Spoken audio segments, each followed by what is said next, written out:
muli po, panawagan po natin ang ating pong magiging Vice Mayor, G. Atienza. Mga minamahal niyo pong Batang Quiapo, handang-handa na ba kayo? Yes! Parinig naman po at isang sabay-sabay na Alam ko po mga minamahal po naming Batang Quiapo, kayo po ay kanina pa naririto upang masaksihan at lalo higit po ay marinig ang lahat ng mga mensahe po ng ating pong minamahal na Your Best Choice at kayo din po ang maramdaman lalo higit ang pagmamahal ng tambalang Yorme at Vice Mayor Chi Atienza. Kaya nga po muli po, parinig naman po ng isang malakas na palakpakan na may kasamang hiyawan!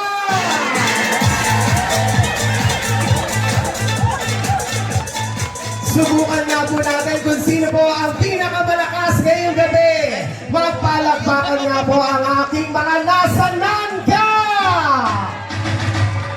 Aba, siguro hindi magpapatalo ang aking mga nasa wakali!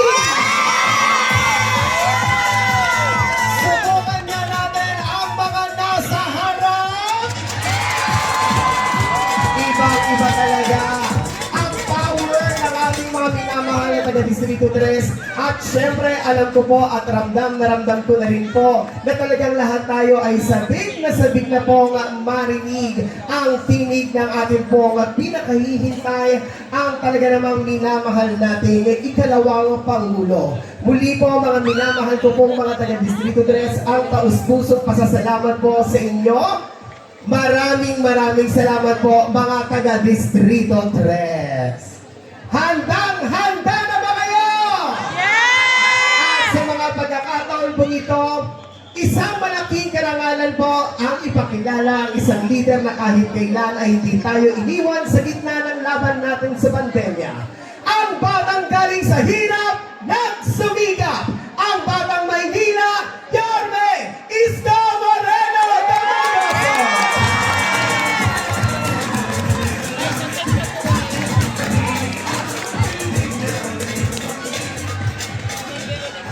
Magandang gabi mga Batang Quiapo!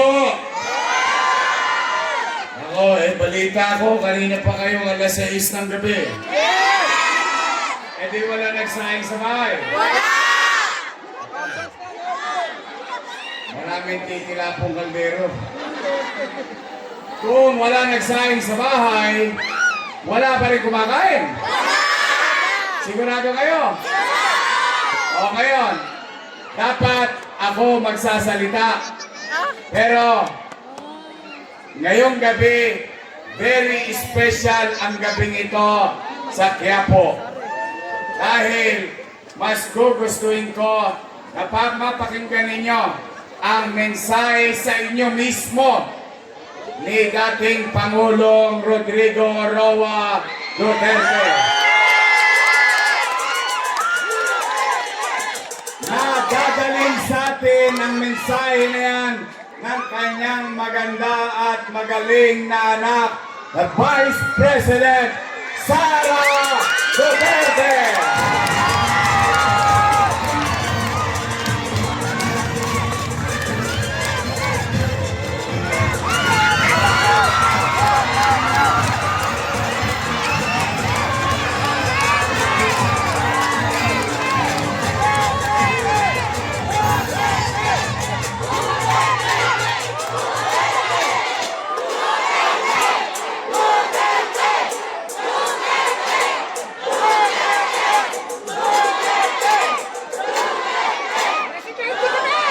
Maraming salamat.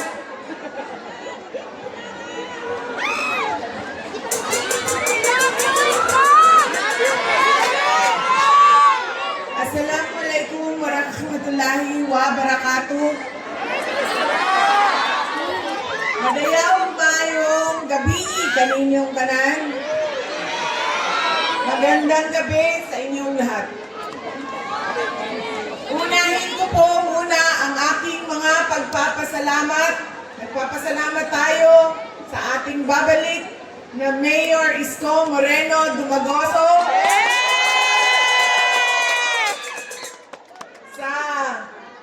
kanyang pagpapahiram sa atin ng stage, ng ilaw, ng kuryente, ng mikropono para mapaabot sa inyo ang aming mga mensahe ngayong gabi na ito. Pangalawang pagpapasalamat ay sa inyong lahat, mga kababayan, dahil marami sa inyo ang hindi pa kumakain, hindi pa nagluto, pero nandito galing pa sa trabaho, pero nandito kayo para makinig sa amin at sa aming mga mensahe para sa bayan. Maraming salamat po sa inyong lahat.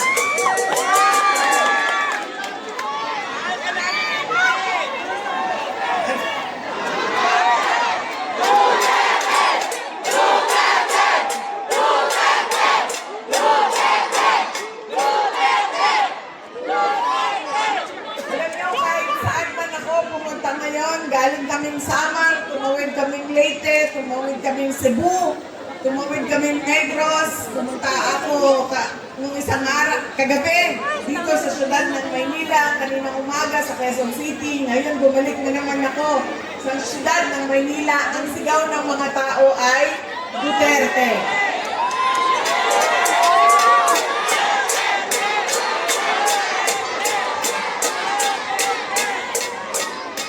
Baka lang po, nakakalimutan ninyo na hindi po ako kandidato ngayong eleksyon na ito.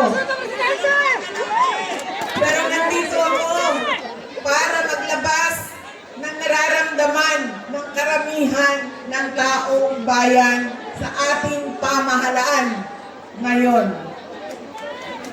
Pero tapusin ko po muna ang aking mga pagpapasalamat. Ang sunod po na pagpapasalamat ay mula sa akin, personal, sa inyong lahat, mula sa mga kasamahan ko at sa aming opisina sa tanggapan ng pangalawang Pangulo sa inyong patuloy na suporta at pagtitiwala sa aming lahat. Maraming salamat po sa inyong mga kababayan. At ang huling pagpapasalamat ay mula po sa pamilya namin, ang pamilya Duterte. Napakalaki ng utang na loob namin sa inyong lahat sa pagkakataon na ibinibigay ninyo sa amin na makapaglingkod sa ating bayan. Naku, kaayo, ang amuang utang na kabubutong kaninyong tanan sa oportunidad na ginahatag ninyo kanamo ang makaserbisyo sa ato ang nasod. Daghan kaayong salamat. Daghang salamat.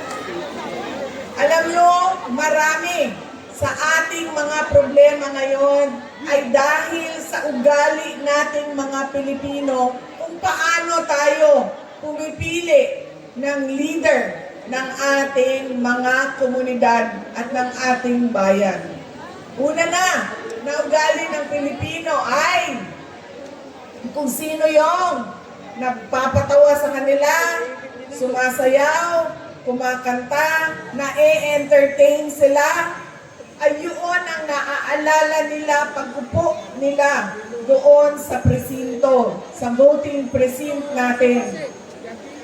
Hindi na natin tinatanong, ano ba ang pangako ng tao na ito nung siya ay tumayo sa entablado para mangampanya? Tinupad ba niya ang kanyang pangako? Yan ang ugali natin.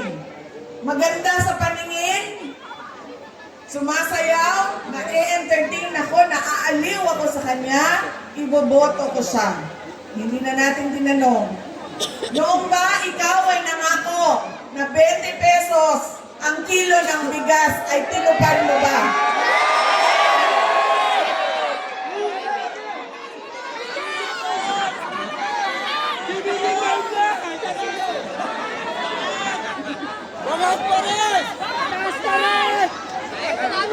Pangako noong taon 2022 na kampanya. 3 taon kinalimutan. At ngayon may darating na naman na halalan. Meron na naman tayo kuno 20 pesos na bigas doon sa Visayas. Na para bang nakalimutan na ang Luzon at Mindanao dahil hinahabol ang boto ng Visayas. Yan ang ugali natin. Hindi na natin tinatanong na tumayo ka ba? Binigay mo ba yung pangako mo? Pangalawang ugali ng mga Pilipino sa pagpili ng kanilang mga leader. Galing sa pamilyang mga politiko, galing sa sikat na apelyido, na endorso ng sikat at mahal natin na tao ay automatic ang boto natin. Hindi dahil Duterte yan, ay automatic ang boto ninyo. Dapat tinitingnan din ninyo ano ba ang kapasidad at abilidad ng tao na ito. Duterte ka, pero ano ang kaya mong gawin para sa bayan? Kailangan ko banggitin na ang congressman ninyo dito sa distrito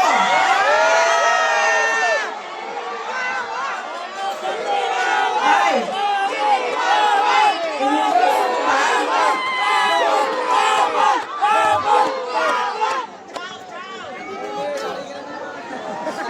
yan.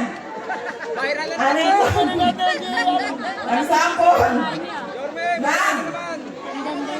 automatic yung boto natin, sikat, endorse ng sikat, galing sa pamilya ng mga politiko Duterte, boto natin yan. Ganyan ang ugali nating mga Pilipino. Alam nyo, yung congressman nyo, si Joel Chua ba yun?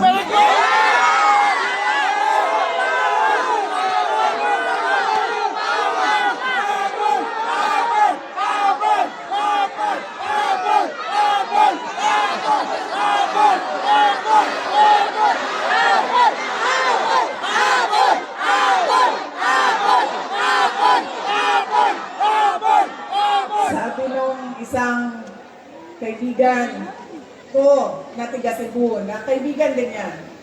Sabi niya, pare, bakit mo naman ginaganyan si Sara? Wala naman niyang ginawa sa iyo. Sinisira mo ang pangalan.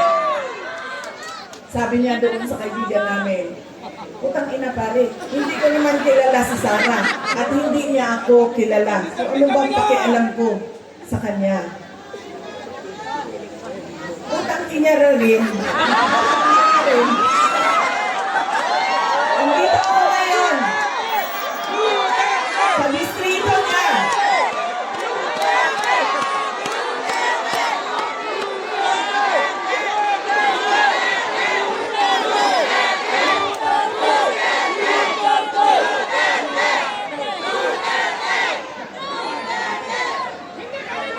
Nagpapakilala ako sa inyong lahat.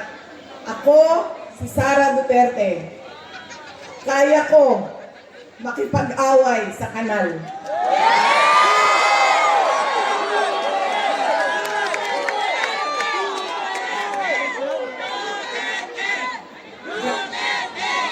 Kami, kung saan kami galing, doon sa Mindanao, sanay kami sa wala. Kaya, walang mawawala sa akin kung dalhin ko ang away na ito dito sa kanal ng distrito ninyo.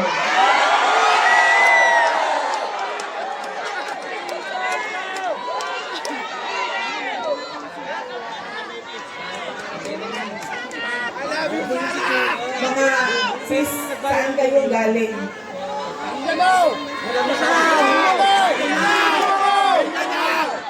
Kinsa yung mga tausong diri, mga Maranao.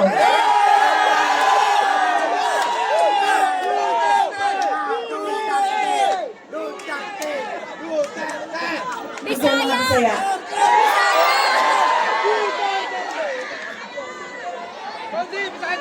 Ayaw mong kalimot ha, pag-abot sa adlaw sa pinili ay butangin na ninyo og zero si Chua.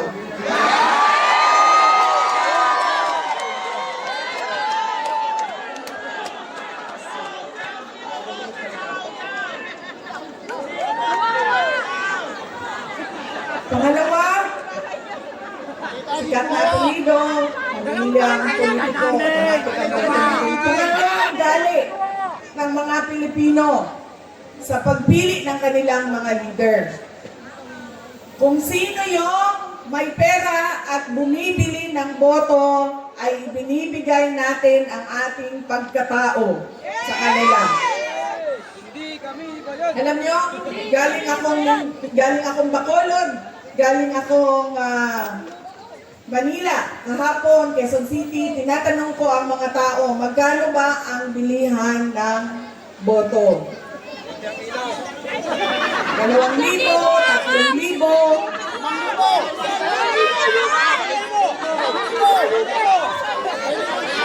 Meron pang bilihan ng boto na tawag ay tupad, akap, ait, maip, ginawa ng legal ang pagbibili ng pagkatao ng mga kababayan natin. Yan ang ugali natin. Kung sino yung magbabayad, bibigay ko sa kanya ang boto niya. Tanggapin natin ang pera. Bakit hindi? Galing naman yan sa gobyerno. Hindi na, ibibigay ko yung buong paa ko sa inyo kung merong politiko nagbibigay ng pera na galing sa bulsa niya. Lahat yan galing yan sa pondo ng gobyerno. Buwis natin yan. Tax natin yan na binabayad natin. Tanggapin nyo ang pera. Pero, pag-isipan nyo, dapat ba itong tao na ito na maging leader ng aming komunidad? Dahil, pag binibigay natin ang boto natin, at hindi natin pinag-iisipan ang ating shade na pangalan, babalik na naman tayo doon sa hindi ko na kailangan ibigay ang pangako ko sa inyo habang ako ay nangangampanya dahil binayaran na kita para sa boto mo. Ano pa ba ang obligasyon ko sa iyo? Bayad ka para bumoto sa akin. So bakit pa ako magbibigay ng tama at totoong serbisyo? Kami doon sa syudad ng Davao, hindi kami naglalagay kailanman ng budget na pambili ng boto. Alam mo anong nangyayari sa Davao? Yes, ma'am. Ang mga taga-Marawi, naasa Isla Verde, naasa Boulevard, buboto sila sa umaga sa Davao City.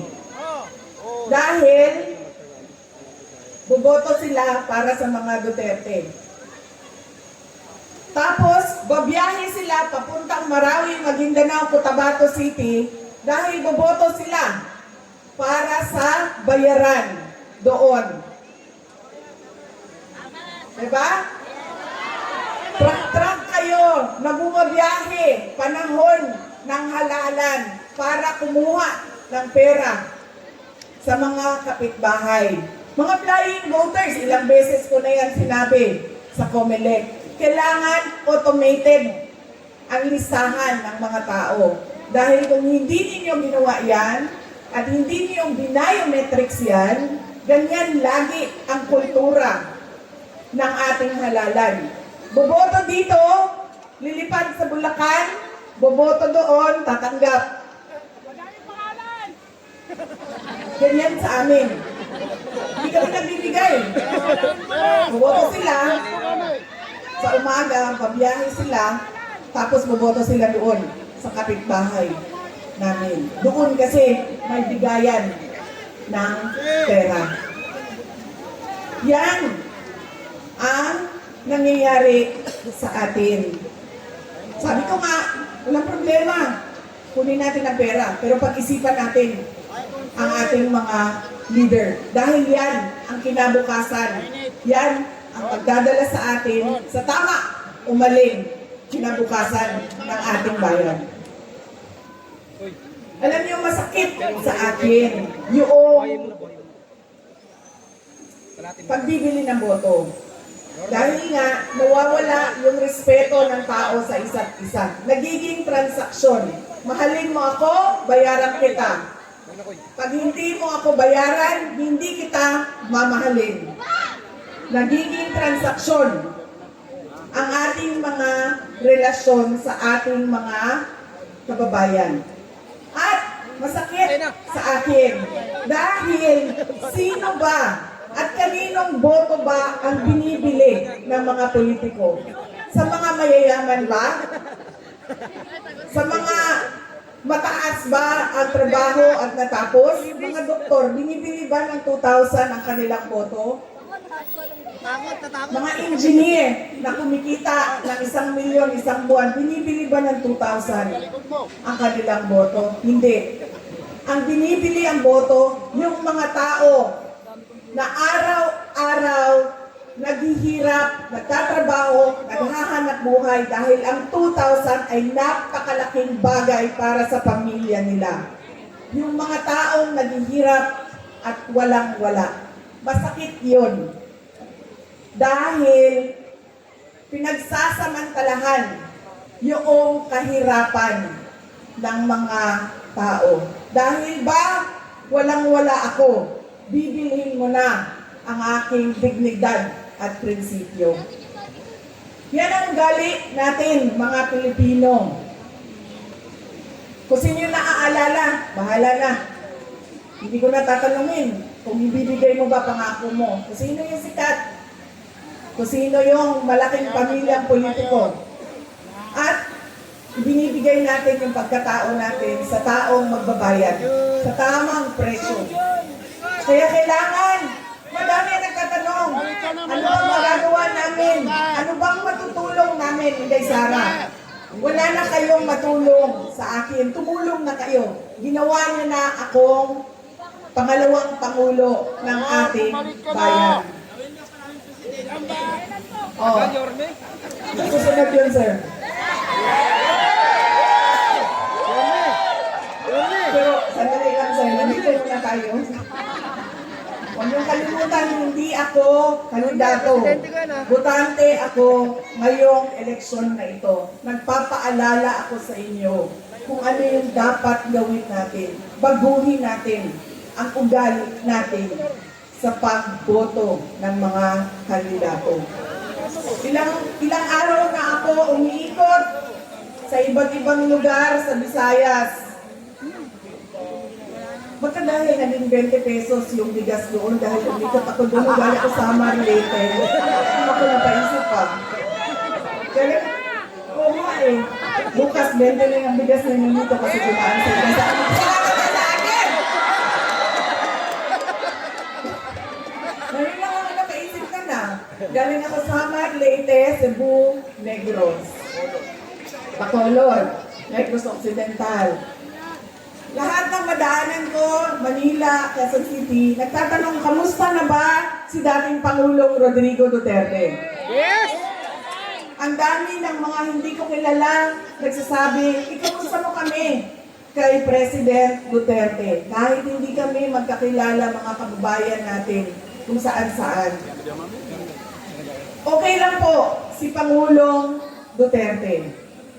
Wala naman po siyang problema sakit. Ang kanya lang ay hindi siya marunong sa gawaing pambahay.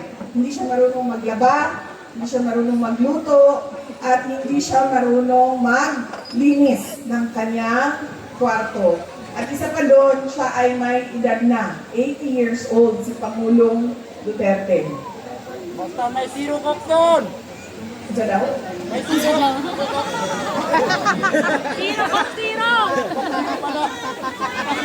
Sabi ko sa kanya, alam mo, pinamagaling dyan. Itlog na lang, halu-haluin mo lang yan, dagdagan mo ng asin at paminta, tapos lutuin mo sa mantika, okay na yan. Sabi niya sa akin, hindi nga ako marunong magpakulog ng tubig, magpaluto ka pa ng itlog. Yun lang naman ang kanyang challenges o nahihirapan siya doon sa loob. Noong may kumpiro doon sa air supply kasi may venue siya. May venue sila. Noong kanina tumawag siya sa akin. Ganun pa rin, kinakamusta ko siya. Kamusta ba? May nararamdaman ka ba? Masakit ang ulo mo, masakit ang tuhod mo. Sabi niya, hindi. Masakit lang ang aking puso. Sabi ko, sabihin mo sa doktor. Sabi niya, bakit masakit ang puso mo? Sabi niya, ay, nawala na kasi ang mga girlfriend ko.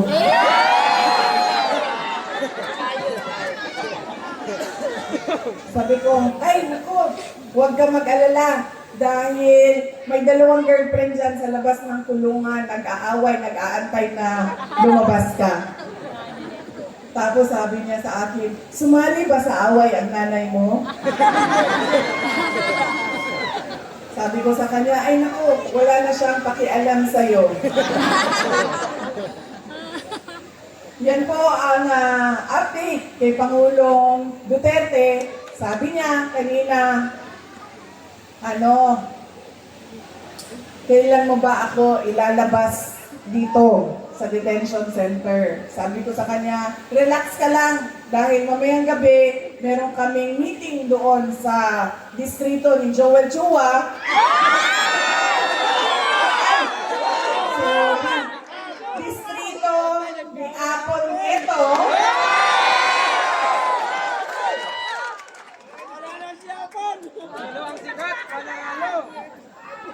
At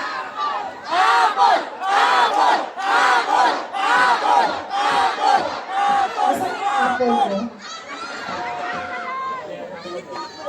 Ano yung apple ko? Hala, may apple. Pulang-pula na apple ko. Nagluspan man na ito ang apple.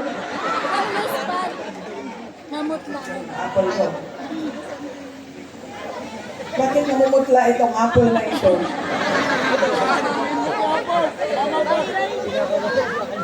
Ha? Sabado. Sana ko. Sabi ko sa kanya, huwag ka mag-alala. Mamaya, nandun kami sa distrito ni Apple. Chua.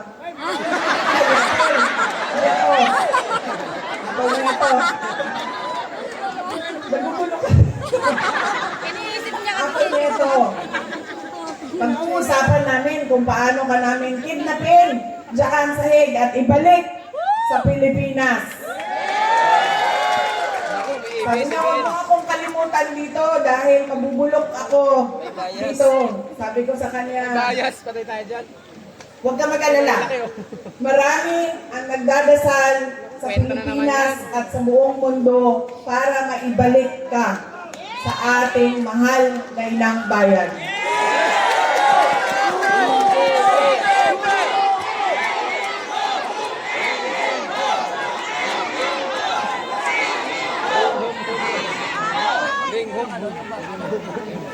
Yung mga nagtatanong kung kamusta si Pangulong Rodrigo Duterte, meron po kami maliit, short, maikling video para sa inyong lahat. Separated poverty in the Philippines is at its highest in 21 years. Teacher says she often complains about being hungry. Pagpaparilin ang isang babae dahil umano sa konsehan sa droga. Pinagtataga hanggang sa mamatay ang natutulog na magyola. Bugbugin ang dalawang Kasi member mo, at bakit yung mga tao gumagamit ng drugs? Kaya member hindi sila addict. Gana, mga batang nagraragi, nagkalat sa gitara daan. Mga taong pinagbabaril habang hindi ng pagkain sa karinderya. Balat sa social media ang video ito ng mamamalit sa mga Instead of going to school, they spend their days scavenging to earn money. Trabaho ang suspect at gumagamit pa umano ng droga. good luck sa atin lahat. Sa halip na tutukan ang pinakalawasiklo ng mga Pilipino. Krimen, droga at korupsyon. Mas inuna ang sariling interes at kasakiman sa kapangyarihan. Itinapon palabas ng bansa ang nag-iisang Pangulo na siyang tunay na nagmahal sa bayan. Mula nung si Tatay Digong ang naging Pangulo, tumahimik yung mga hindi. peace of mind. Yung anak ko, kumbaga hindi sa delikado sa danan, sobrang happy ako. Dahil nung umupo si PRRD, kahit sabihin natin maraming tumutugis, maraming tumutulog sa kanyang war on drugs. Pero majority po sa atin ng mga Pilipino, pwera na lang doon sa mga drug lords, mga drug user, mga ano yun ang ayaw eh. Pero kami, lalo kami mga OFW, naramdaman namin ang safety sa aming pamilya. It's a time to be powerful and a time to be just a nobody. I used to describe the brightest star there was mine, shining brightly. And in a few days, I will be just Enrico Duterte from Danao, Cebu. Daghang salamat. Lubos na minahal ni PRRD ang PNP at AFP. Pag ako ang nanalo, doblado ang sweldo ng pulis pati militar. Pero sinalo niya pala ang gagamitin laban sa kanilang dating Commander-in-Chief. Hihilahin yan. Hihilahin yan. Hihilahin yan. Ano ba ang damage ng government interest? Kung hintayin ko lang yung dalawang anak. Anong dalating sa'yo? Kaya mag-iwan ka tayo mag-disbak. Bakit ito? Hindi ko na ibigay. Hindi po guys! Hindi po kanina. Hindi sir. Hindi niyo ba gusto na nasunod na order?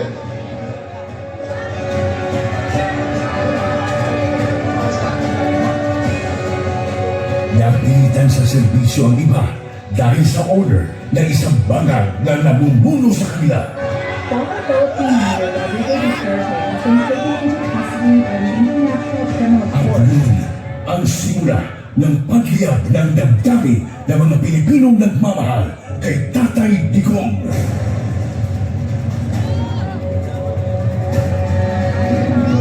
Lumiyab ang sambayanang Pilipino. Bring PRRD home.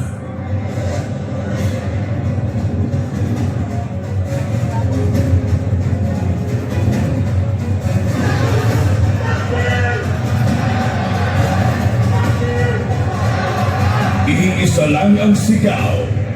Duterte saan man sa mundo.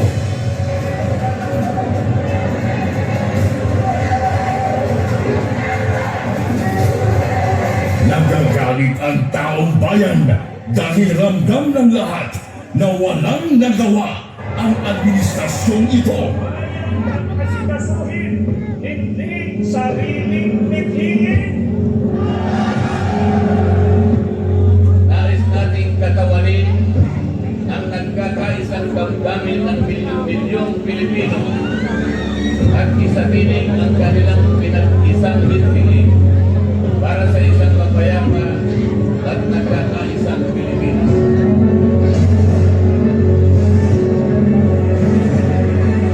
Hindi pa tapos ang paghiyak ng mga puso natin dahil nagpapatuloy pa din ang kasamaan habang nalulubog na ang inang bayan. Ikaw at ni Marcos ang atong gold reserves. Sa pagpapatuloy na oral arguments sa 89.9 billion peso transfer ng pondo ng Philippine Health Insurance Corporation sa National Treasury.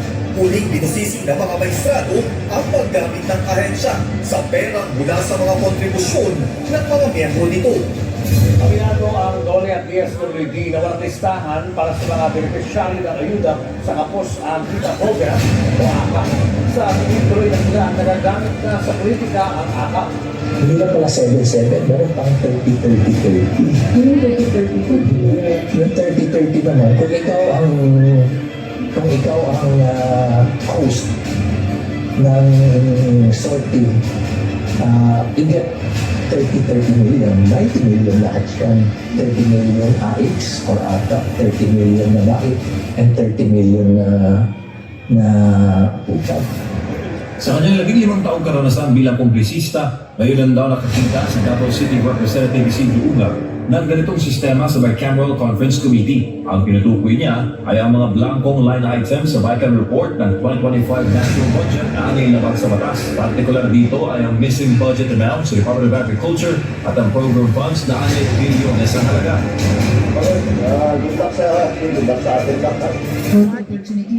Na-promote pa na ang mga instrumento ng pangingisda kay PRRD. Police Brigadier General Eugene Fajardo and family, with chief of the PNP and his family to join the president for a photo opportunity. Walang titigil para sa bayan. Maybe when I say my farewell, if I get to live on the last day of my term, I'd like to say something and maybe I'll cry. Gusto ko umiyak dahil hindi ko anong taong binigay nila ng pagmamahal sa akin. Ito. You can save the Philippines. And now vote Duterte.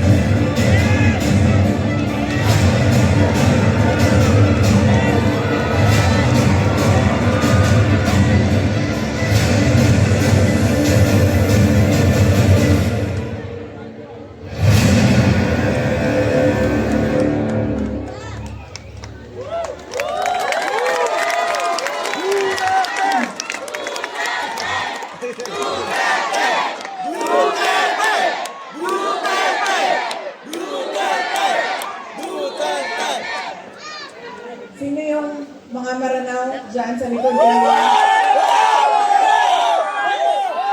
Kayo na bahala kay Tore.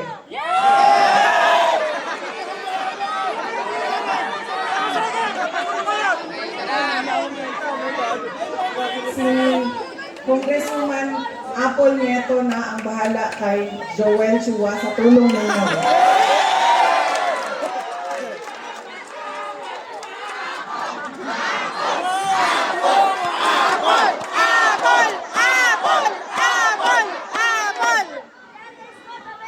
Noong ako ay bumabiyahe galing Cebu City papuntang Negros, nag-barge ako, tumawag sa akin si Pangulong Rodrigo Duterte. Sabi niya sa akin, diretsuhin mo na ang mga kababayan natin. Diretsuhan na og hangyo ang ato ang mga kaigsuonan. Na diretso ang boto ninyo para sa 10 senador ng mga Duterte. Si Bongo Bato de la Rosa, Jimmy Bondo, Rodante Marcoleta, Philip Salvador, Attorney Vic Rodriguez, Attorney Jay Inilo, Attorney Raul Lambino, Pastor Apollo Kibuloy, at Richard Mata. Bakit kailangan diretso ang boto natin? Bakit kailangan tinatawag na block voting o straight vote ang gagawin natin? Dahil unang-una, kapag hinaluan ninyo ng ibang kandidato o leader na sa iba ang kanyang pamumulitika, ay magkakagulo lang. Mag-aaway lang lagi at magbabangayan lang lagi. Pangalawa, kapag mataas ang boto at malayo ang agwat ng mga boto, ay mahirap siya habulin sa dayaan sa makina. Kaya dapat malaki at marami. Katulad ng block voting ang kinakailangan. At pangatlo, kailangan nagkakaintindihan yung mga leader kung saan ba talaga papunta ang ating bayan. Dahil yung 10 senador ng Duterte, naiintindihan nila na kailangan natin ituloy ang nasimulan ni Pangulong Duterte sa tunay na pagbabago. Noong kami ay tumatakbo noong taong 2022, ang plataforma namin ay continuity o pagpapatuloy at unity o pagkakaisa. Hindi natin nakikita yon ngayon. Wala tayong nakikita pag-usad papunta sa kaunlaran ang ating bayan. Ang naririnig lang natin ay bagong Pilipinas, pero wala namang nagbago sa ating bayan. Kundi, lalo pa tayo nagugutom. Ang daming mga pamilya nagutom.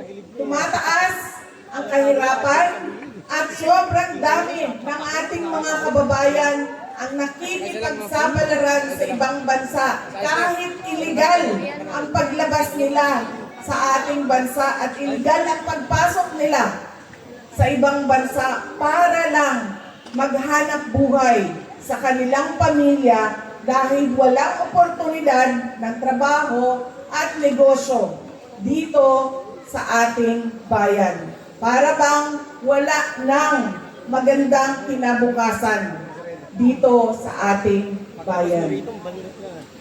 Kaya wala tayong nakikita na bagong Pilipinas dahil nagkamali. Pasaylo ako ninyo nga ako, bitaw ang hinungdan ato. Pero, humanaman kong pangayon pasaylo.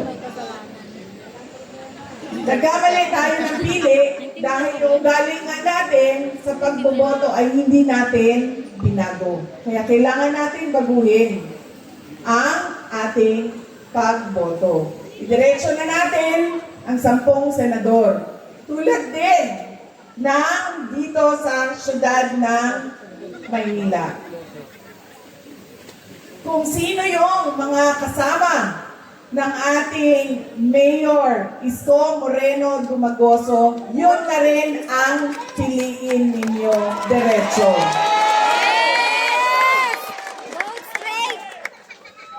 Dahil, tulad ng sinabi ko sa kanila, kung pipili kayo ng mayor dito, pipili kayo ng vice mayor sa kabila, pipili kayo ng 2 konsehal dito, 3 doon, o ilan bang, hati-hatiin ninyo ang boto, magkakagulo lang din ang inyong lokal na pamahalaan. Hindi makakagalaw ang mayor ninyo.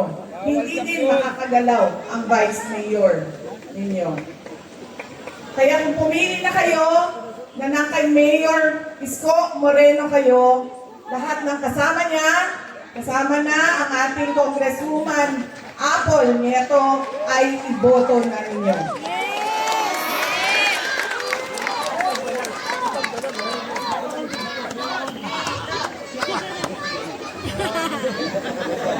Hindi, para kay Joel Chua ito.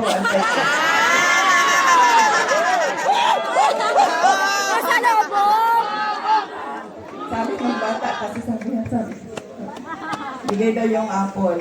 Ibibigay ko itong apple na ito kay Apple Nieto. Ma'am, saksak mo ito sa bibig ni Apple Chua hanggang sa kanyang lalamunan hanggang siya ay mamatay. Apple na yan. Ibigay mo kay Snow White Joel Chua. Alam niyo,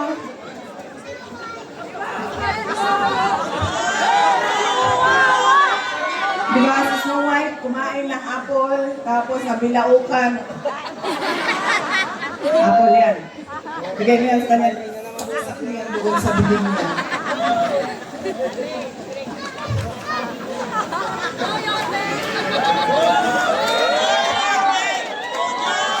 Yan yung si Joel Chua ba? Siya ba may-ari ng in-between? Ha? Hindi. Yung may-ari ng in-between. Kasi alam nyo, dala-dala niya yan lagi, yung hopya na yan doon sa House of Representatives. Tapos pinamimigay niya sa mga tao. Pag may hearing, pinamimigay niya. Nung pumunta ako doon sa hearing nila, nakaupo ako doon, nakita ko iba't ibang kulay ng NBT. Pagdating sa akin, hindi ako binigyan ng hopya.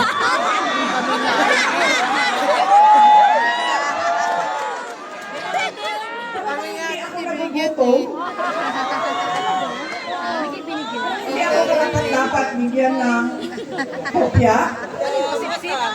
Tapos, sinasabi niya, abogado siya, nung nandoon ako at pinapaot niya ako, magsumpa ka. Sabi ko, bakit ako magsumpa? Nakalagay sa rules ninyo, ang manunumpa lang ay witness. Hindi naman ako witness dito. Resource person ninyo ako. So bakit ako manunumpa?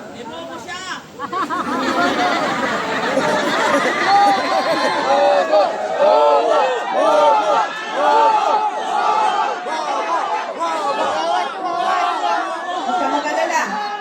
Yung apple na hawak ni Apple ang solusyon.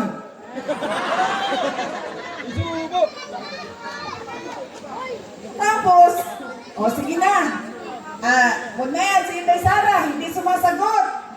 Hindi niya masagot. Blah, blah, blah. Blah, blah, blah. Tapos sabi ko, okay, sige, walang problema. Pinatawag nila yung mga kasamahan ko sa aming opisina. Walang problema. Sabi ko, anong gusto ninyo? Sige, pupunta kami. Kaya naman namin sagutin yan lahat. Di sige. Pagdating doon, kinulong na niya yung isang kasama namin, si Yusek Lopez. Nagalit na ako. Dahil ako naman yung hinahabol ninyo.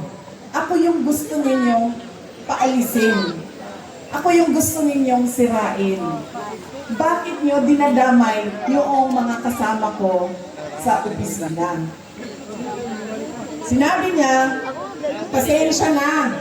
Sinabi niya sa kapatid ko, pasensya na, sabihin niyo sa kanya. Dahil lahat naman tayo dito, sundalo lang. Kayo, sundalo kayo, kami, sundalo kami ni Martin Romualdez. Hindi lang buwaya, sir. Pambalus-lus din ng buwaya.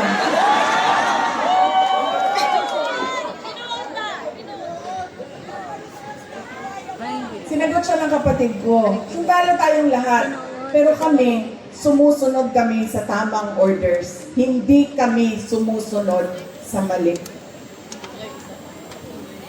Yan! Hindi ko nga alam kung paano nyo napili yan si Joel Chua, pero nasabi na sa atin. Yan ang karakas ng inyong congressman. Ganyan ang pag-uugali ng inyong congressman. Hindi namimigay ng hopya. Ang sundalo daw siya. Hindi ko lang alam kung kaya niya yung hirap ng pagiging sundalo daw siya.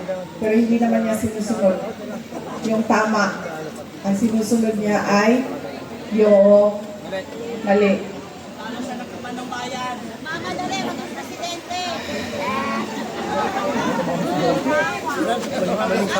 Nakalimutan ni Joel Chua nung sinisira niya yung pangalan ko na hindi ako kandidato ngayong eleksyon na ito. Walang nawawala sa akin. Nawala naman ang pangalan ko dahil kinuha nila at niyuraakan nila. Pero nakalimutan niya, kandidato siya ngayong eleksyon na ito. Kaya ano ang dapat nating gawin para kay Apple nito? O hindi lang iboto, ano pa ang dapat nating gawin? Ikampanya. Idala sa lahat ng mga presinto at sabihan ang ating mga kasama, bigyan nyo ng 0. Yan po. Tangkinang Joel Chua.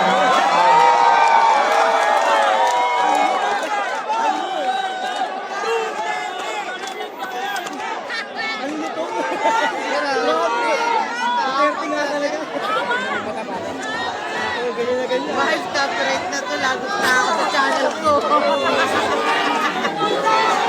Patay na yung channel ko neto.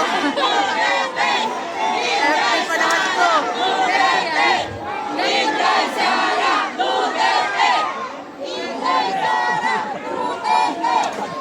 Mga kababayan, ang lahat ng ginagawa natin ay para sa Diyos, sa bayan, at sa bawat pamilya Pilipino. Syukran.